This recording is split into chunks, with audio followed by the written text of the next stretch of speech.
गुरु प्यारी साध संगत जी, अनमोल साखियां प्रेशस इंस्पायरिंग स्टोरीज चैनल पर आपका बहुत बहुत स्वागत है। वीडियो शुरू करने से पहले कृपया आप मेरे चैनल को सब्सक्राइब जरूर करें और साथ में बेल आइकन को भी दबा दें ताकि मेरे नए वीडियो का नोटिफिकेशन आपको मिल जाए। और अगर वीडियो अच्छा लगे तो कृपया लाइक, कमेंट और ज्यादा से ज्यादा शेयर करें। अब देर ना करते हुए आज की साखी शुरू करते हैं। गुरु प्यारी साध संगत जी, प्रेरणादायक कहानी। गुरु नानक देव जी की साखी, कर्मों का लेखा जोखा। साध संगत जी, गुरु नानक देव जी की शिक्षाओं में एक गहन सत्य छिपा है। हर आत्मा को अपने कर्मों का फल अवश्य भोगना पड़ता है। इस साखी के माध्यम से हम जानेंगे कि समय चाहे कितना भी बीत जाए, लेकिन जो कर्म हम करते हैं वह एक दिन हमारे सामने अवश्य आता है। न किसी से छुपता है, न टलता है। एक बार की बात है, एक सैनिक था जिसे इस दुनिया में कोई अपना नहीं था। अनाथ होने के कारण उसने कभी विवाह नहीं किया और अपनी कमाई सेना में ही जमा करता रहा। सेना में एक ठेकेदार था जो माल सप्लाई करता था। धीरे धीरे उस सैनिक और ठेकेदार के बीच दोस्ती हो गई। ठेकेदार ने सैनिक से कहा, तुम जो पैसा जमा कर रहे हो उससे बेहतर है कि तुम मुझे दे दो। मैं अपने व्यापार में लगाकर तुम्हें अच्छा मुनाफा दूंगा।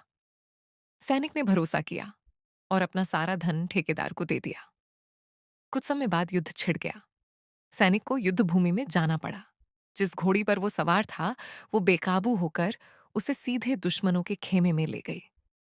सैनिक ने बहुत कोशिश की, लेकिन वह पकड़ा गया और अंततः मारा गया। उस घोड़ी को भी मार दिया गया। जब ठेकेदार को सैनिक की मृत्यु की खबर मिली तो वो अंदर से खुश हुआ, क्योंकि अब उसे वो धन लौटाना नहीं पड़ेगा। सैनिक का कोई वारिस भी नहीं था, सो उसने सारा पैसा हड़प लिया। समय बीतता गया। ठेकेदार अमीर हो गया, शादी की और उसे एक बेटा हुआ। वह अपने बेटे से बहुत प्रेम करता था और उसकी परवरिश में कोई कमी नहीं छोड़ी। बेटे ने पढ़ाई की, कारोबार संभाला और फिर उसका विवाह भी हो गया। लेकिन विवाह के कुछ दिन बाद ही बेटा गंभीर रूप से बीमार हो गया। ठेकेदार ने लाखों रुपए खर्च किए। बड़े बड़े डॉक्टर, वैद्य, हकीम सभी को दिखाया, लेकिन किसी को बीमारी समझ नहीं आई। अंत में सबने जवाब दे दिया।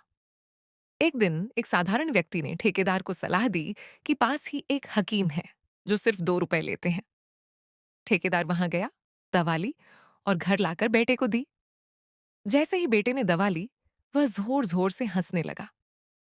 ठेकेदार हैरान हो गया और पूछा, तू हंस क्यों रहा है?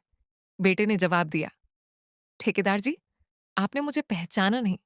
मैं वही फौजी हूं जिसने तुम्हें अपना धन सौंपा था। मेरी मृत्यु के बाद तुमने वह पैसा हड़प लिया था। अब तक जो भी तुमने मेरे इलाज पर खर्च किया वो सब मेरा ही पैसा था। आज बस 2 रुपए बचे थे जो तुमने हकीम को दिए। अब मेरा और तुम्हारा हिसाब पूरा हो गया है। ठेकेदार अवाक रह गया। बेटा आगे बोला, और ये जो मेरी पत्नी है, ये वही घोड़ी है जो मुझे युद्ध में दुश्मनों के पास ले गई थी और मेरी मौत का कारण बनी थी। इसीलिए अब मैं इसे विधवा छोड़कर जा रहा हूं। ये कहकर बेटा, जो असल में वही सैनिक था, वही प्राण त्याग देता है। ठेकेदार फूट फूट कर रोने लगा, लेकिन अब पश्चाताप का कोई लाभ नहीं था। गुरु नानक देव जी कहते हैं, जो कर्म हम करते हैं उनका हिसाब जरूर होता है। अगर आज नहीं तो कल, लेकिन उनसे कोई बच नहीं सकता।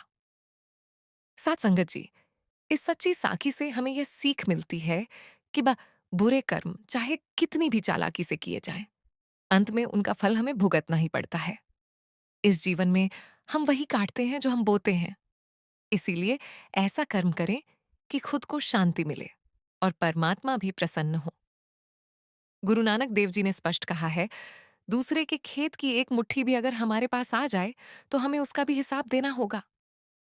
आइए इस साखी को अपने जीवन में उतारें और हमेशा सच्चे, ईमानदार और परोपकारी कर्मन ही करें। वाहे गुरु जी का खालसा, वाहे गुरु जी की फतेह। अगर यह कहानी प्रेरणादायक लगी हो तो कृपया लाइक, कमेंट और शेयर करें ताकि यह संदेश अधिक से अधिक लोगों तक पहुंचे।